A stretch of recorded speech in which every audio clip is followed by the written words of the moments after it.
तो हम सीटेड के आज कुछ चीजें बताएंगे कि अभाज्य संख्याओं के बारे में एक सूत्र था वो भी बताएंगे और कोण के बारे में बताएंगे और ये भी बताएंगे कि पेपर को कैसे अटेम्प्ट करना है।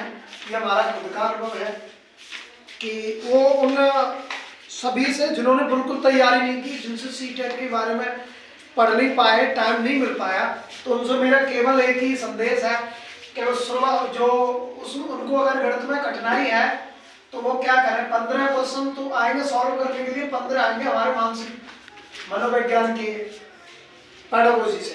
तो आपको ये क्या करना है, मैथ अगर आपको बिल्कुल नहीं आता तो आपको जब पेपर अटेंड करें, क्योंकि कई अधिकांश महिलाओं को या लड़कियों को मैथ में थोड़ी सी समस्या होती है, तो जिनको भी समस्या होती है, चाहे वो लड़के हो चाहे वो लड़कियां हो, अगर जिनको सीटेट में 150 क्वेश्चंस अटेम्प्ट करने हैं, कितने क्वेश्चंस, 150 क्वेश्चंस अटेम्प्ट करने हैं, तो आप 140 या 135 क्वेश्चन करें। पहले कौन से करें, आप हिंदी करें, आप बाल विकास करें, चाइल्ड डेवलपमेंट, है ना, और आप क्या करें, आप दूसरी सेकंड भाषा प्रयोग में लें, इंग्लिश हो चाहे वो संस्कृत हो, दूसरी भाषा करें, और आप करें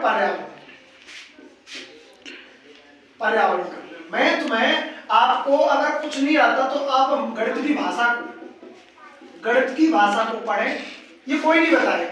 मैं बता रहा हूं कि बच्चे अब क्या होता है, अधिकांश जिन्होंने सिस्टम पर बैठते हैं तो उनसे क्या होता है, सिस्टम पर बहुत टाइम लग जाता है करते करते मैथ के एक सवाल में। तो गणित के जो सॉल्व करने वाले प्रश्न हैं उनको सबसे आखिरी में करें, वो करें जिन पर मैथ नहीं आता, मैं उनके लिए बोल रहा हूँ। हिंदी करें, चाइल्ड डेवलपमेंट करें, पर्यावरण करें, और सेकंड लैंग्वेज जो है भाषा वो करें। और आप गणित के जो मनोवैज्ञानिक संबंध के प्रश्न है गणितीय भाषा के, केवल आप 15 क्वेश्चनों को करें, सॉल्व करने वाले प्रश्न आखिर में करें। आखिर में करें कौन से प्रश्नों को, जो सॉल्व करने वाले। अगर इन 15 क्वेश्चन को तुम आखिरी में करेंगे तो तुम्हारे 135 क्वेश्चन पहले अटेम्प्ट हो गए। अब बचे हुए टाइम में आप 15 सॉल्व वाले प्रश्नों को ही सॉल्व करें, जो जिनको तुम सॉल्व कर सकते हैं, जो तुमसे आते हैं वो करें। हमने 2-3 वीडियोस बना दी हैं, प्रश्न कहाँ से आ सकते हैं, आप ज्यादा नहीं तो उनमें थोड़ा फिर समझ रहे हैं कैसे कैसे आते हैं, है ना। तो मैं कहना चाह रहा हूँ सीटेट के उन स्टूडेंटों से, उन बहन भाइयों से जिनको गणित से परेशानी होती है, केवल मैथ से परेशानी वाले, तो 135 जहां गणित नहीं होता है, केवल गणितीय भाषा के बारे में पूछा जाएगा। अब 15 क्वेश्चन केवल उनको सॉल्व कर लें तो 135 तो आप अटेम्प्ट कर ही लेंगे। अब बचे जो शेष टाइम है, बचे हुए टाइम में आप 15 वाले क्वेश्चन में अगर 5 भी सही करोगे तो 140 तुमने सही कर लिया। सही का मतलब है अपना एफर्ट लगा लिया, आप ऐसे चले।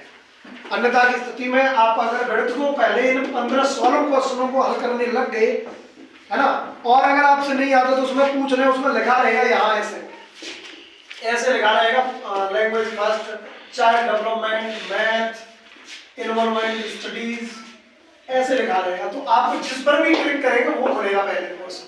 लैंग्वेज बोलेंगे, लैंग्वेज हिंदी, अंग्रेजी, संस्कृत, जो भी खोलना है वही खुलेगा जो करना है। तो मैथ वाले को आप आखिरी में खोलें और आखिर में सबसे पहले करें गणितीय भाषा की। स्टूडेंट को सेंटर में रखें, स्टूडेंट की जहां बात हो अन्वेषण की और खोज करने में सक्रिय है, खोज कर सकते हैं कि नहीं कर सकते हैं, उनके लिए जो केंद्र में जो है इनको रख के काम करना है। फिर 15 क्वेश्चन सॉल्व करने वाले करने हैं। आप मेरी बात समझ पाए होंगे। ये सब उन बहन भाइयों के लिए है जिनको गणित में समस्या है, जिनको कंप्यूटर में समस्या है ना, ऐसे सॉल्व करें, ठीक है। अब मैं जो चीजें रह गई थी उनको मैं कराने की कोशिश करूंगा। चलिए तो हम करा देते हैं अभाज्य संख्या। ये कुछ सबके लिए आइडियाज थे, बाकी का जो तुम्हें अच्छा लगता है फिर वो करें। तुम्हें सब आते हैं तो सबको करें, कोई बात नहीं, आप सब जीत जाएंगे। आप घबराए नहीं, हिम्मत से काम करें। आगे अभाज्य संख्या का एक सूत्र था कि 1 से लेकर 100 तक अभाज्य संख्या कितनी है। अभाज्य संख्या का मतलब यह है जो जिनमें स्वयं का भाग जाए और 1 का जाए। भाज्य का मतलब हो गया जिनमें सबका भाग है, भाज्य संख्या। लेकिन 1 से 100 तक का एक फॉर्मूला होता है कि 44 ने 22 से कहा, 44 ने 22 से कहा, बेटा बोलो नहीं, 44 ने 22 से कहा, क्या कहा, 44 ने 22 से कहा 44 ने 22 से कहा कि आप 32 को उल्टा कर दो। 32 को क्या कर दो? 44 ने 22 से कहा, 44 ने 22 से कहा आप 32 को उल्टा कर दो तो 21 मिल जाएगा। क्या मिल जाएगा? 21। ये कितने हो गए? ये मोबाइल नंबर हो गया भाई। क्या हो गया ये? 1 2 3, इनमें सब डिब्बा खींच दो। यानी कि 1 से 10 तक, ये 10 तक है, ये 20 तक है, ये 30 तक है। यानी 1 से 10 तक जो वाच्य संख्याएं हैं उनकी संख्या कितनी है? 4 है। जैसे 2 3 5 7, 1 2 3 4। तो 44 ने 22 से कहा कि आप 32 को उल्टा कर दो। 32 को उल्टा करेंगे 23 हो जाएगा, तो 21 प्राप्त होगा। ये इसका याद करने का तरीका है, बस और कुछ नहीं। ठीक है, तो अब इसमें 20 तक कितनी होंगी? वो उसमें भी 4 होंगी। 30 तो जैसे आता है ना 1 से 20 तक कितनी वाच्य संख्या है? तो 4 ये 4 भी 8 वाच्य संख्या है ना। 30 तक की बात करें तो 4 और 4 8 और 2 10 हो गई। 40 तक बात करें तो कितनी होगी? 4 और 4 8 और 2 10 और 2 12 हो गई। 50 तक बात करें तो 12 और 3 15, 50 तक वाच्य संख्याएं होती है। संख्या मतलब ऐसे जिनमें केवल स्वयं का भाग जाए और एक का भाग जाए, अन्य किसी संख्या से उससे कोई लेना देना नहीं। ठीक है, तो ये वाच्य संख्याओं की चीजें थी। तो 44 ने 22 से कहा कि 32 को उल्टा कर दो तो 21 प्राप्त होगा। मैं 44 हूं, मैंने 22 से कहा कि भाई आप ऐसा करो 32 से कह दो उल्टा हो, उल्टे हो जाए, है ना। 32 उल्टा कर दो तो 21 प्राप्त हो गए। ये तरीका है। ठीक है, अब कोणों की चर्चा कर लेते हैं जो सीटेट में पूछे जा रहे हैं, और आयत और इनकी भी चर्चा करेंगे। ठीक है, तो हम इन्हें बता देते हैं। आगे देख लें कोणों के बारे में। कोण के बारे में आप देख लें, सबसे पहले न्यून कोण। न्यून कोण, न्यून कोण तो 90 अंश से कम वाले, 90 अंश से कम वाले कोण को क्या बोलते हैं? हम न्यून कोण बोलते हैं। जैसे 70 80 85 न्यून कोण ही तो है। ठीक है, और 90 अंश वाले कोण को बोलते हैं हम क्या? इसको तीव्र कोण भी बोलते हैं। न्यून कोण को ध्यान रखना, तीव्र कोण। हाँ, 90 अंश वाले को बोलते हैं समकोण, राइट एंगल।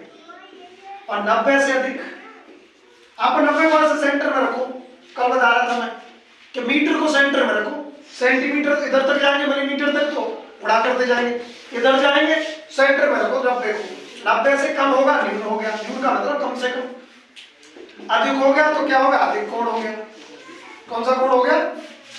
अधिक कोण। फिक्स बीच में है, समकोण हो गया। क्या हो गया? समकोण हो गई। ये न्यून हो गया, अधिक हो गया। अब 180 पर पहुंच जाओ। किस पर पहुंच जाओ? इसको ऋजुकोण भी बोलते हैं, एक सरल रेखा भी कोण बोलते हैं। ठीक है, ऋजुकोण भी बोलते हैं इसको, ऋजुकोण, ऋजुकोण। ठीक है, अब आ जाती है 360 की। 360 को संपूर्ण कोण बोलते हैं। क्या बोलते हैं? संपूर्ण कोण। और 360 से कम वाले को प्रतिवर्ती, प्रतिवर्ती कोण। 360 से कम है वो, इसका मतलब ये नहीं है कि 90 अंश वाले को हम प्रतिवर्ती कोण बोल सकते हैं। यानी कि 320 वाला कोण, यानी 360 में से अगर हम किसी कोण को घटा दें, जैसे समझ लें पूरा गोला कितने का है? पूरा गोला कितने का है? जैसे ये जो है 180 और 180 360 हो गया। अगर हमें ये कोण पता है, ये कोण पता है, ये 60 अंश है, तो प्रतिवर्ती कोण कितने का होगा? तो 360 में से 60 गया तो 3 से ये वाला यहां से लेके यहां तक तो कोण कितने अंश का होगा? तो इसके प्रतिवर्ती कोण बोलेंगे। क्या कोण बोलेंगे? प्रतिवर्ती कोण। बात समझ में आ गई होगी? ठीक है, इसी में जैसे आ जाता है तुम्हारा कौन सा? ई आ जाता है कि ई में कितने समकोण हैं। तो देखो 1 2 3 4, 1 2 3, यानी जो 90 अंश का कोण कहीं पर भी बन जाए वही क्या हो जाएगा? समकोण हो जाएगा। जेड में, ये जेड है, जेड में पूछे जेड में कौन कौन से कोण बनने, तो देखो न्यून कोण ही तो बनना है। क्या कोण बनना है? न्यून कोण। न्यून कोण क्या बनने है? न्यून कोणों की संख्या कितनी होगी जेड में? 2। ये आए वो क्वेश्चन है जो क्वेश्चन आ रहे हैं, जो क्वेश्चन आपको पूछे जा रहे हैं, आपको घबराना नहीं है। ठीक है, तो ये कोणों के बारे में थी चीजें, ये कोणों के बारे में हो गई है ना भैया, कोई दिक्कत नहीं है। अब 2 चीजें और बता देता हूँ इसी कोणों में, तो आकृतियों संबंधित समझ लिए आप। 2 चीजें ये कि समपूरक कोण, समपूरक कोण यानी किन्हीं 2 कोणों को जोड़ दे, a + b, कोई भी 2 कोण हो, कोई भी दो कोण हो, मान लीजिए ये है, तो ये मान लीजिए 100 अंश है और ये बचा हुआ कितना हो गया 80। तो यानी कि किन्हीं दो कोणों का योग कितना होगा 180। संपूरक कोण को अलग अलग नामों से भी हिंदी में आ जाता है कभी कभी, उसमें परेशान हो जाते हैं। संपूरक को की अंग्रेजी देख लो उस समय, तो क्या होती है सप्लीमेंट्री। सप्लीमेंट्री को संपूरक कहते हैं। कोटिपूरक देख रहे हैं, हेलो। कोटिपूरक में a प्लस बी यानी किन्हीं दो कोणों का योग कितना होना चाहिए 90 अंश, इसको कोटिपूरक बोल देते हैं। संपूरक को सप्लीमेंट्री। हाँ बोलो ये किन्हीं दो कोणों का योग कितना होना चाहिए, किन्हीं दो कोणों का योग 90 अंश है, दो कोणों का योग तो 90 अंश है, तो कोटिपूरक हो गए। जैसे सवाल आ जाता है, मैं इनको कर देता हूं ऐसे, भाई अपने आप लिख रहा हूं मैं, है ना। जैसे सवाल आ जाता है कि 45 अंश का कोटिपूरक, 45 अंश का, तो हमें तो पता नहीं 45 अंश का कोटिपूरक क्या होगा, तो 45 अंश का मतलब प्लस x मान लो, है ना। 90 अंश होता है, दो कोणों का कोटिपूरक होगा क्या होता है 90 अंश। तो 45 अंश तो दिया है, उसका पूछा है कि एक और कोण कितने अंश का होगा, तो 45 को 75 करेंगे, x का मतलब कितना हो गया 45। तो 45 का कोटिपूरक कोण कितना होगा 45। इसी का पूछे ये कोटिपूरक, इसी का पूछे कि 110 का संपूरक कोण कितना होगा सप्लीमेंट्री 180, इसको 75 करो, x का मान कितना होगा 70 हो गया। कितना हो गया 70 हो गया। आपको ये बातें समझ में आ गई, ये बातें समझ में आ गई, ठीक है। आगे और देखिए, और त्रिभुज के एक अनुपात में आ जाती है चीजें। मैं ये और चीज बता देता हूं, ये चीज और बता देता हूं मैं, कोण ही संबंधित, कोण में ही हिसाब आ जाता है पंचभुज के आंतरिक कोणों का योग बताओ, आंतरिक कोणों का योग। तो फॉर्मूला होता है 180 अंश आंतरिक के लिए, आंतरिक का फॉर्मूला 180 अंश n माइनस टू, ये आंतरिक कोणों का फॉर्मूला होता है। और बाहर कोणों का फॉर्मूला होता है 360/n, ये बाहर का होता है, आंतरिक में ही हो जाता है। जैसे पंचभुज पूछा है, पंचभुज के आंतरिक कोणों का योग कितना होगा, तो 180, 5 की कहा है पंचभुज का मतलब 5 में से 2 के कितने बचे 3 बचे, 18 3 54, 540 अंश होगा। कितने होगा, अष्टभुज की बात करें तो 8 में से 2 घटा दो 6 हो गया, 6 का 360 में। तो ये ध्यान रखना है, ठीक है, ये क्या करना है ध्यान रखना है। और त्रिभुज के लिए समझ लो, त्रिभुज के लिए त्रिभुज में समझ लें, आप किस में समझ लें, त्रिभुज में समझ लें। त्रिभुज में ध्यान रखना अनुपात में पूछा जा सकता है। जैसे ये जैसे दे दिया कि 5:7 अनुपात और फिर 5 अनुपात में है, तो सबसे बड़े कोण का मान ज्ञात करो, तो x मान लो सबके साथ में, 5x 7x प्लस 5x। त्रिभुज के तीनों कोणों का योग कितना होता है, त्रिभुज की बात करें 180 अंश, चतुर्भुज की बात करें 360 अंश, ठीक है, चतुर्भुज उसकी। अब इनको जोड़ लो, 5 और 5 10 और 7 17x बराबर 18, 180 अंश। x का मान ज्ञात करो और जो भी डिजिट बड़ी है उसी में रख दो, वही बड़ा कोण निकल के आ जाएगा। छोटी है छोटे डिजिट में रख लो, छोटा निकल के आ जाएगा। आपको परेशान नहीं होना है, ये चीजें समझनी जरूर है, ठीक है भाई। जिनका पेपर अगले एग्जाम में है, तो आप अगले डेट में है, तो ऐसे कर चीजें, ठीक है। अब सममिति के बारे में समझ लो, सममिति क्या है। सममिति बहुत पूछी जा रही है, सममिति बहुत पूछी जा रही है। सममिति का मतलब समान रूप से उसका कितने प्रकार से टर्न कर सकते हैं। जैसे ये वर्ग है, वर्ग की चारों वजह समान है, तो उसको कितनी बार कहीं से भी घुमाएंगे ना, कहीं से भी घुमाएंगे तो क्या होगा, वर्ग में सममितियों की संख्या 4 होगी। आयत है, आयत की लंबाई चौड़ाई अगर ऐसे घुमा देंगे तो लंबाई चौड़ाई में परिवर्तन हो जाएगा। केवल 2 बार में ही 2 संख्या होंगी, उनकी कितनी होगी आयत में। और त्रिभुज की देख लीजिए, त्रिभुज के बारे में बता रहा हूँ। त्रिभुज भी 3 प्रकार के होते हैं, कोण के ऊपर भी 60 अंश का हो गया समबाहु त्रिभुज, सम जिसकी तीनों भुजाएं समान है, ये 5 सेंटीमीटर, ये 5, तीनों भुजा हो गए, तीनों कोण समान हो गए, समबाहु हो गए। समबाहु में केवल 3 होगी संख्या, कितनी होगी, सममितियों की संख्या 3 होगी। कितनी होगी भैया 3। और द्विबाहु दो भुजाएं हैं तो उसमें सममितियों की संख्या एक होगी, सममितियों की संख्या की बात होगी। ठीक है, ये हो गया पॉइंट। और क्या हो गया, और कोई दिक्कत नहीं है। ठीक है, तो ये चीजें थी। और में क्या रह गया इसमें? ठीक है, तो आपको घबराना नहीं है, बाकी की 2-3 चीजें इंपोर्टेंट है। जिन बच्चों ने कुछ नहीं पढ़ा है तो वायगोत्स्की को पढ़ लें, वायगोत्स्की पढ़ लें, पियाजे पढ़ लें, कोलबर्ग, 3 तो पढ़ने ही पढ़ने हैं।